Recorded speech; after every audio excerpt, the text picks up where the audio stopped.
Hi Sagittarius, welcome to your October 2022 astrology horoscope forecast. We are entering into a phase of eclipses this month and the next month, which is in Taurus and in Scorpio. So this can be quite an intense and a transformational time. This is the second phase of eclipses. We began the eclipses in 2019 and this carries on till about 2023. So around 25th of October is when we are going to be having the next new moon solar eclipse, and after that in November we'll have a joining eclipse over there. You don't have to be Taurus or Scorpio in order for these eclipses to be affecting you. We all have Taurus somewhere or the other in our chart, and it would be worth your while to take a look and to see as to where it is that Taurus is aspecting for you. I will, however, be covering in this specific video towards the end of the video as to which house it's aspecting for you, Sagittarians. So do watch the video till the end. Also do remember to like, subscribe, hit the notification bell, and I would love to hear from you. So do leave a comment below if the content resonates for you. The eclipses work as celestial checkpoints for us. So maybe there are areas of your life which have become stagnant, which need to get, something needs to give way, something needs to get changed for you, Sagittarians. And it's like having a piece of junk at your home and you keep meaning to throw it away, and after a while it just becomes like a part of the home, it becomes a part of the decor. So with this specific eclipse you're being asked to make those changes. The interesting thing also about the eclipse is that Taurus, even though it's known for its stability, reliability, it's an earth sign. We have Uranus that is transiting Taurus, and Uranus is all about unpredictability. He's a wild boy of astrology. He also rules the internet. And this transit into Taurus started in 2018 and it will be there for the next couple of years. So Uranus is making everything very unpredictable. So we can expect things to be quite either begin suddenly or to shut suddenly. You may find that suddenly you have opportunities, and suddenly you may find that something that you've been planning for a very long time gets taken away from you, or it is does not yield the return or the result that you had thought that it would. It is also a time where we can feel quite emotionally overwhelmed. Scorpio is ruled by the warrior planets Mars and Pluto, and it can make us dig really deep to a foundation level as to what is our own sense of security, what are the validations that we require in order to be feeling secure, and also importantly as to how it is that we feel towards money. Because Taurus is all about security, it's about money, it's about your earned income. It can be that for some of you, if you have not been feeling very happy at work, or if you feel that you should be getting paid more, a lot of you will choose to walk away from your current workplace. Similarly, if it's a relationship that you feel it feels like a dead end, and it has been an ongoing relationship, it's nothing new.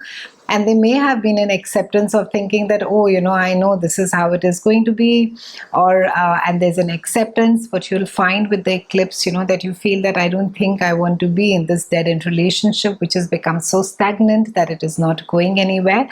So they can be that this eclipse makes you take certain decisions which may seem quite impulsive, which may feel quite unplanned, and for certain.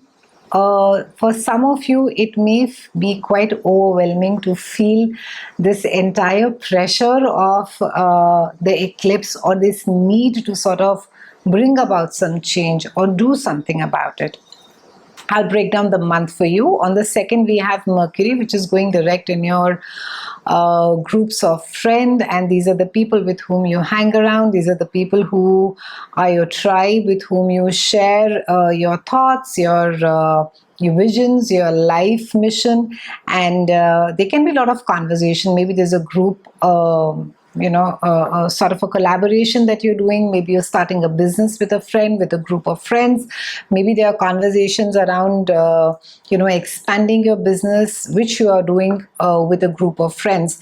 On the 9th, we have a full moon that is there in your house of love, romance, creativity, and children, and it is joining Jupiter over here. So full moon in any case, is a emotional time. It's a time where things are culminating, they're coming to an end, something is coming to a closure, something is ending. So it can be that there's an end to a creative venture. Maybe you're wrapping up a project, you're moving on to another creative project.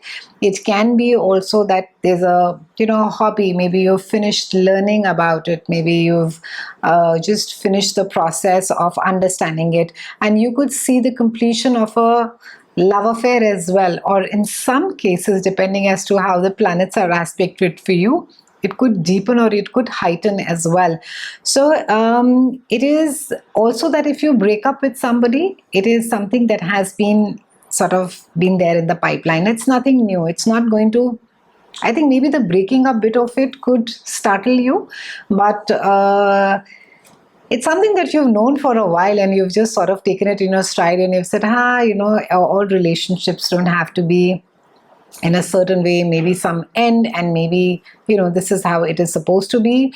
But if you are in a very happy and a stable relationship, then they can be, this can be a time of bringing it to a new, more exciting, a more pleasurable level as well.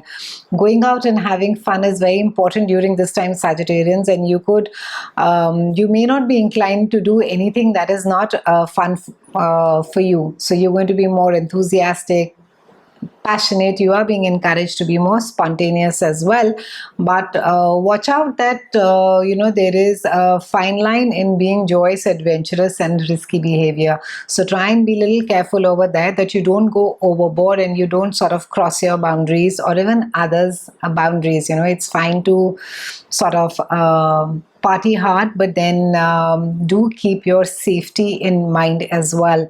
Work could be on the back burner for most of you this month, and try not to commit yourself to big projects, Sagittarians. It can be that you will just not have the mental bandwidth to look at the details, and otherwise it's just going to be quite a harrowing experience of trying to manage everything, which really requires a lot of detail. It's a amazing time to be letting your inner child out, be more carefree, be more spontaneous, and also, I think importantly, be gentle with yourself. It's a phase wherein that you need to be respecting others' perspectives as well. If you are a great friend to a friend, then that is what you will get in turn, Sagittarians. But if you have been someone who's been a fair weather friend, then please don't be surprised if you are meted out with the same treatment. On the 11th, we have Mercury that moves to your house again of groups of friends. So again, a lot of conversations around expansion, about groups of people. Maybe you're trying to put together a group, maybe do something together. On the 24th, we have Sun that moves into your house of behind the scenes, and we have Venus already over there, and this is a time, it's almost a time of hibernation. It's the place where we go to before we emerge, as a brand new, with fresher perspectives before our birth. Sun comes along. And then on the 25th, we have a solar new moon, solar eclipse, which is there in your house of behind the scenes. And that is not all. On the 30th of October, we have Mercury that is going and joining this party in the 12th house. Now, the 12th house is the house of unconscious. It's a house of subconscious. This is the place where we go and emotionally recharge our batteries. And for you to be having this house like really lit up, it can be that there can be a lot of childhood patterns, maybe even your own psychological patterns, be it towards money, towards food, towards relationships, towards commitment, towards letting go, towards forgiving, towards compassion. All of them are going to be coming up for evaluation. So importantly, try and be careful about your speech, Sagittarians. Don't just say first thing that comes to your mind, and it would serve you well if you were not to betray secrets of others. So if someone who may not be a very close friend of yours has shared something with you, it will hold you in good stead if you do not sort of play the Chinese whisper on this one, thinking that, oh, I know the next person is not going to be sharing it ahead. New deals may get struck behind the scenes, and there can be a strong sense of urgency, but it necessarily does not sort of justify the urgency. So don't rush to the first bandwagon where you're being encouraged and pushed, and where you feel that, oh, if I don't join this right now, maybe I'll miss the opportunities. Wait until things come out in the open, where you have clarity about which direction the decisions are being made, which direction the sides are being taken, even though there appears to be an advantage in being more secretive. So it's a time wherein that secrets can also come out. There can be hidden things that can get revealed during this time, and just make sure during this entire eclipse, Sagittarians, that you are honest and you are being very open while dealing with other people. Stay sincere. Don't do those manipulative, those side sneaky things that we let them slide, and we pretend that, oh, I just said it in that way, I didn't know it would be misunderstood. So be careful over there. It's been a pleasure speaking with you, Sagittarians. Do remember to like, subscribe, and hit the notification bell. I would love to hear from you. If the content resonated from you, drop in a comment. I'll see you again soon, and thank you so much for watching.